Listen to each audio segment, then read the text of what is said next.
ありがたい。あ、ここでトゥース見える。教えてもらってた。より出る人もいるんだね。そうだね。すぐキャラクターっていうんですかね、素で出てたんで、すぐいろんな変わってきましたね。敬語も覚えてきたし、最初は知らなくてなんか話したけど、覚えたことをそのまんま成長していくんで、どんどんなんか変わってきました。どんどん大人になりました。じゃあ今こうニコルがその当時出たての頃の自分を振り返るとすごい勢いだったいや、と思う。すごいなって思います。なんかその当時の時、なんかいろんな女性タレントの人にいつか怒られるよっていろんな人に言われてきてて、それでも言われてたリアルでの怖かった。それいつか怒られるよ。いや怖くなかった。何言ってんだこいつくらいのテンション。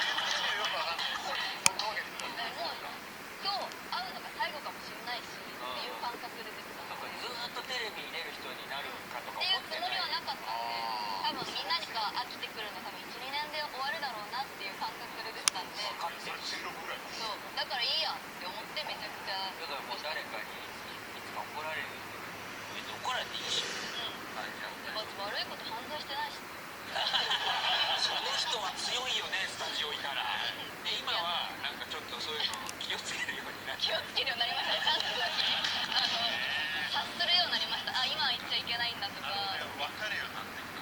それがいいのかどうなのか分かんないですけど。ニコルンが回す番組とかもあるじゃん。あれしたらもうなんか受け入れる側だもんね、ゲスト。そうなんですよ。今度は今日で終わるかもしれないっていうテンションのやつを受け絶入れる対ダメなんですよね。だから夜中になんか MC の番組やった時があって、もともと人の話全然興味ないんですよ。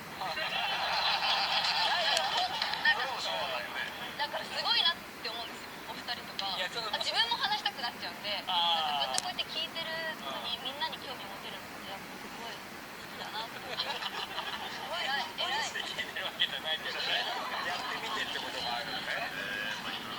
経験しましたし、面白い。いい意味も悪い意味も。そういうと錦鯉さんはもう M1 の前後あたりからバラエティっていうのは経験し始めたぐらいですか。そうですね。だからもうめちゃくちゃ羨ましいです。だから何も分かんなくて考えてなかったからいろいろ言えたと思うんですよね。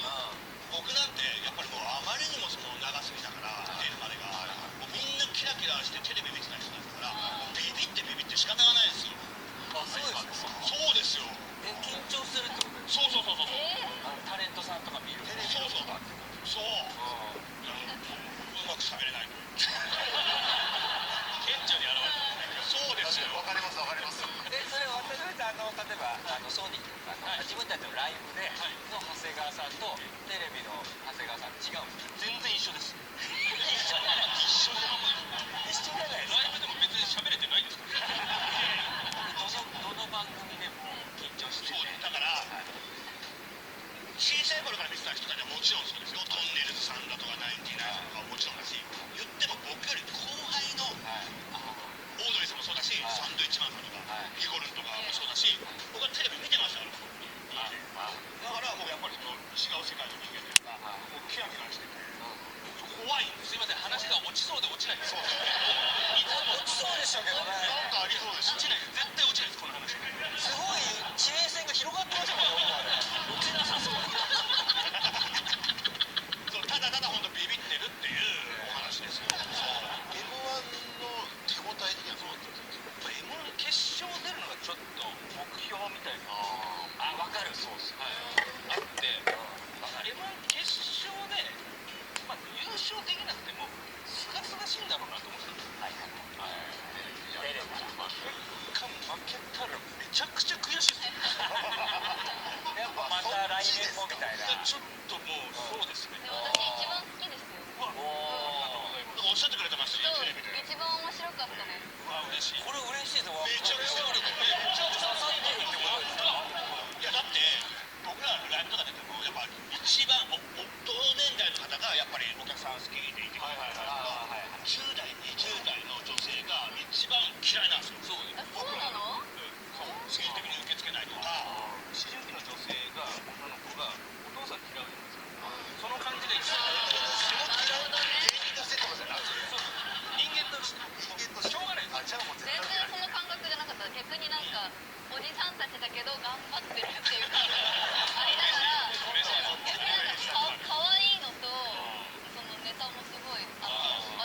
さんがギャンブル好きなのでもうよく分かったんでパチンコのねそうパチンコのねいや嬉しいね。めちゃめちゃ嬉しいですね。めちゃくちゃそういう声はね嬉しいですよね。嬉しい。じゃあ今年も M1 出るってことそうですね、出ようとは思っております。はい。ネタ作りながらバラエティーでそうなんですよね。あれじゃないですか、第7世代とかと早朝から遊園地とかに集められて今やってるじゃないですか。しんどくないですか。いやだから初めての経験だからちょっと本当に分かんないですけど、そのなんかバンジージャンプとか、はいはい。だって大食いとか、みんな通るいわゆるテレビの企画。さ、バンジーとかもさ、もうアラフィフなわけじゃないですか。そう心配ですよやっぱり。そうだからバンジーとかって僕経験ないですけど、やったら骨全部離れるんじゃないかとかね。そういうことで引っ張らガーンってなった時に体中の骨がなんかそんな漫画みたいなことになんないですよ。なんないですかね。冗談を言う顔で言ってください。目が平常心だから怖いですよ。前歯で噛まないですか何回も。前歯も使ったりとかもしますけど、使ったりとか。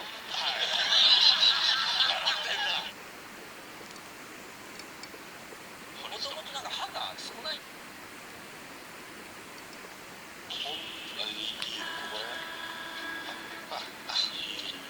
こ欲しいね。ミドキなら生える。そうだな、ミドキなら。発毛剤、スカルプ D、メディカルミドキ5。先日だミュージアムはやぶさ2ゆかりの聖地を丸ごと博物館に偉業達成の秘密に迫る世界一役に立つ大人の社会科見学ダイソンエアラップは水と風でスタイリング。エアリーカールも滑らかなストレートワンカールも濡れた髪から素早く簡単に。ダイソン独自の V9 モーターで保安な効果を発生。濡れた髪が乾く時に形が固定される仕組みを応用するので過度な熱ダメージを防ぎ、エアリーカールへ。ダイソンエアラップ。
ます。